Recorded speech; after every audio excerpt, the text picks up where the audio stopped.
Sweetheart is a Plothound mix. She's got that beautiful white strip on her head. She's 2 years old.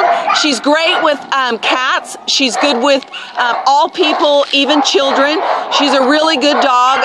She's not always great with every dog, so we would like her to go as an only dog in her home, but she is good with cats and she's good with all people, even children.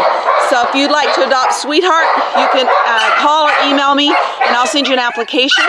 She's currently in a kill facility in Laredo, Texas, and we're looking for her forever home on the East Coast. This is Sweetheart.